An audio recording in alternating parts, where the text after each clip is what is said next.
Hello everyone, welcome back to the channel. So आज हम F C I AG3 accounts post के लिए P Y Qs को discuss करेंगे। इस पी वाई क्यू का पार्ट 1 हम ऑलरेडी डिस्कस कर चुके हैं प्रीवियस क्लास में, तो आज हम पार्ट 2 से कंटिन्यू करेंगे। 10 क्वेश्चन हमने ऑलरेडी डिस्कस कर लिए हैं, ठीक है।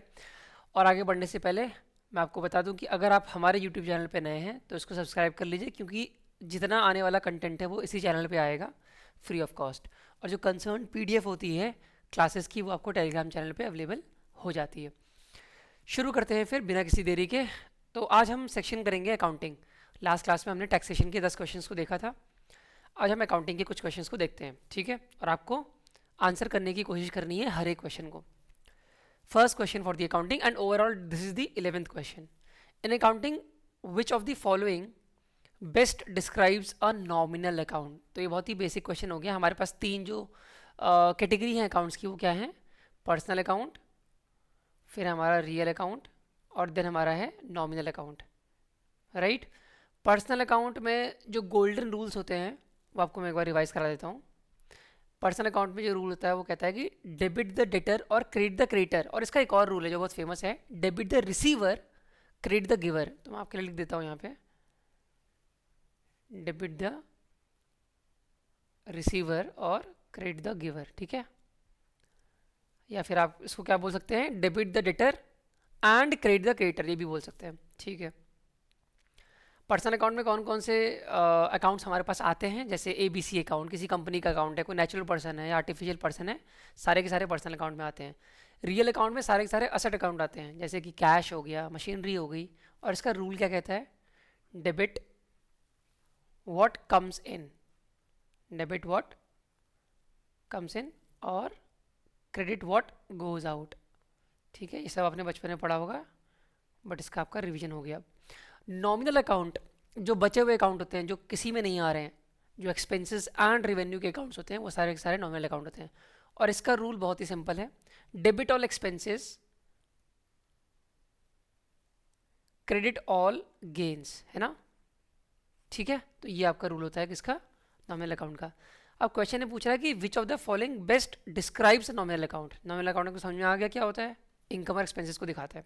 तो देखते हैं कि कौन सा आंसर सही है। Option number A, accounts representing liabilities and obligations of the business. नहीं, ऐसा तो हमने पढ़ा नहीं अभी तक। Accounts representing assets, no.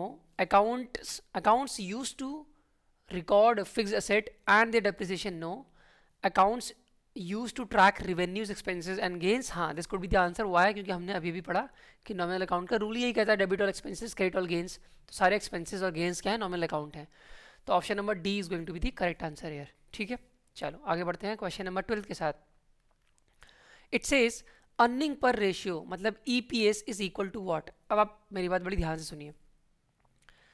किसी भी कंपनी में अगर आप पैसे इन्वेस्ट करते हैं या शेयर्स वगैरह खरीदते हैं, तो आप ये ज़रूर देखते हैं कि उसका अर्निंग पर शेयर क्या है। मतलब एक शेयर में वो कंपनी आपको कितनी जनरली अर्निंग प्रोवाइड करती है। इस केस में जिस अर्निंग की हम बात कर रहे हैं, ये अर्निंग है जब PL अकाउंट बनाते हैं और जब टैक्सेस पे हो जाते हैं, उसके बाद जो अमाउंट बचता है वो किसके पास जाता है? शेयर होल्डर्स के पास। वो बेसिकली जाता क्या है, ज़रूरी नहीं है कि पूरा का पूरा अमाउंट जो बच गया वो शेयर होल्डर्स के पास चला ही जाए। उतनी अर्निंग मानी जाती है शेयर होल्डर्स की, फिर उसमें से भी कुछ पार्ट एज अ डिविडेंड जो है वो डिस्ट्रीब्यूट किया जाता है शेयर होल्डर्स को। बट हमें यहाँ डिविडेंड पर शेयर नहीं निकालना है, हमें यहाँ अर्निंग पर शेयर निकालनी है। मतलब जो भी प्रॉफिट हो रहा है टैक्सेशन पे, टैक्स पे करने के बाद जो बचा सबका सब EPS में आपका आ जाएगा। अब टोटल अर्निंग तो आपको पता चल जाएगा, जितना टैक्सेशन जितना टैक्स पे करने के बाद जो अर्निंग है टोटल अर्निंग वो आपको पता चल गई। लेकिन पर शेयर निकालना है, तो आप डिवाइड किससे करेंगे? बट ऑब्वियस है कि आपको डिवाइड करना पड़ेगा total number of outstanding shares से। ये आउटस्टैंडिंग शेयर्स क्या है? मतलब जितने शेयर्स आपके मार्केट में फ्लोटेड हैं राइट नाउ, उसको बोलते हैं आउटस्टैंडिंग शेयर्स, ठीक है। तो फॉर्मूला क्या हो जाएगा इसका? देखते हैं ऑप्शंस। फर्स्ट ऑप्शन से profit before tax divided by number of outstanding shares, तो ये आंसर नहीं है। सेकेंड ऑप्शन से profit after tax divide by number of outstanding shares, तो येस आंसर इसका यही होगा। तो बाकी ऑप्शन पढ़ने की जरूरत नहीं है। Option number B is going to be the correct answer. समझ में आ गई बात कि EPS कैसे निकालते हैं? आपको फॉर्मूला पता होना चाहिए, या फिर मैं कह सकता हूँ आपसे कि इस टर्म को देख के ही आपको फॉर्मूला डेराइव करना आना चाहिए। इस फॉर्मूले में कुछ याद करने वाला नहीं है। अर्निंग पर शेयर मतलब total earning divided by total number of shares आप कर दोगे तो पर शेयर तो आ ही जाएगा ना, सिंपल मैथमेटिक्स है। पर शेयर का मतलब है कि एक शेयर में कितनी अर्निंग कमा रहे हो आप, तो जितनी आपकी टोटल अर्निंग है और जितने आपके टोटल शेयर्स हैं दोनों को डिवाइड कर लीजिए, ठीक है। तो रेशियो एनालिसिस के सारे फॉर्मूलेस आपको ऐसे ही डराइव करने होते हैं टर्मिनोलॉजीज से। तो question number 12 done. Moving on to the next question, how many accounting standards has been issued by the ICAI। हाँ, इसमें कुछ कंसेप्चुअल है, लॉजिकल नहीं है, आपको याद होना चाहिए। 32 अकाउंटिंग स्टैंडर्ड्स जो है इशू कर रखे हैं ICAI ने, ठीक है। तो आपको सीधे याद रखना है। अच्छा, अकाउंटिंग स्टैंडर्ड्स क्या होते हैं, ये कंसेप्चुअल क्लैरिटी आपको होनी चाहिए, ये मैं आपको बता देता हूँ। Accounting standards basically rules regulations होते हैं जिनको अकाउंटेंट्स को फॉलो करना पड़ता है अकाउंटिंग करते टाइम पे, फाइनेंशियल स्टेटमेंट्स को बनाते टाइम पे अकाउंटिंग स्टैंडर्ड्स को फॉलो करना पड़ता है। रूल्स रेगुलेशंस पॉलिसीज़ ये सब हमको कौन बताता है, अकाउंटिंग स्टैंडर्ड्स बताते हैं, ठीक है।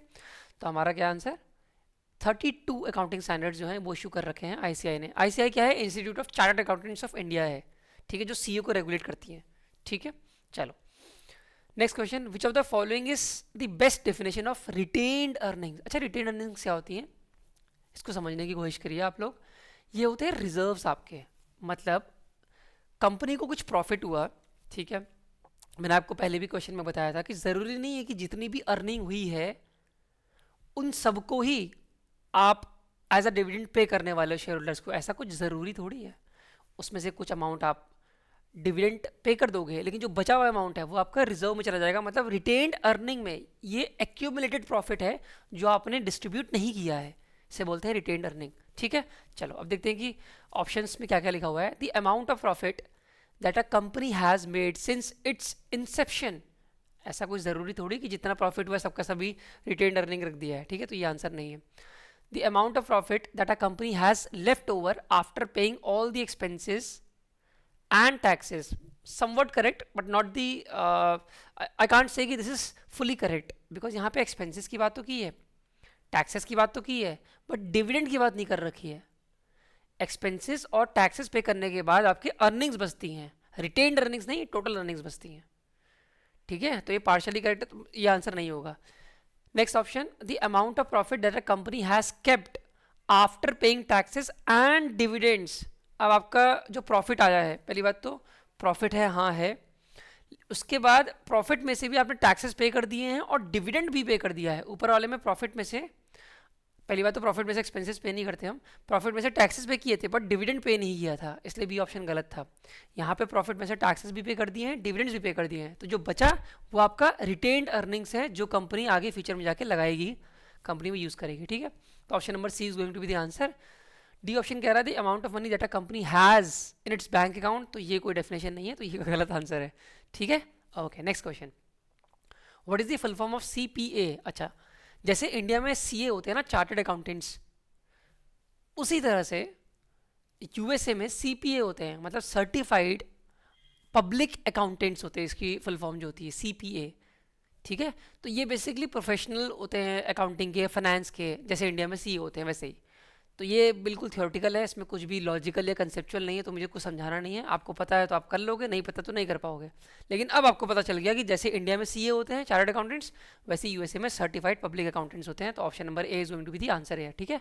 तो ये एक्सप्लेनेशन में लिखा हुआ है, certified public accountant which is a professional designation indicating expertise in accounting, financial reporting and related areas.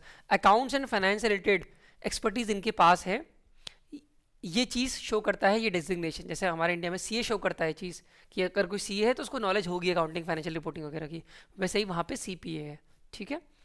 CPA are often responsible for various accounting and financial task. अब अकाउंटिंग और फाइनेंस के एक्सपर्ट है तो finance और accounting के ही task मिलेंगे, जैसे कि ऑडिटिंग हो गया, टैक्स प्रिपरेशन हो गया, फाइनेंशियल एनालिसिस हो गया, ये सारे काम करते हैं CPAs, ठीक है।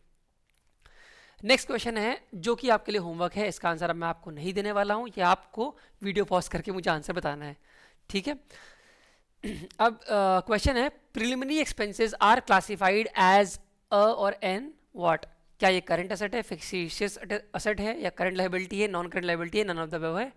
कौन सा मोस्ट अप्रोप्रिएट आंसर है ये आप मुझे बताएंगे कमेंट सेक्शन में, वीडियो पॉज करके, मैं आपको नहीं बता रहा हूँ, ठीक है। तो एक आपका होमवर्क क्वेश्चन हो गया। अब हम नेक्स्ट सेट ऑफ क्वेश्चंस करेंगे नेक्स्ट क्लास में। तब तक के लिए thank you, tata, bye bye, all the best.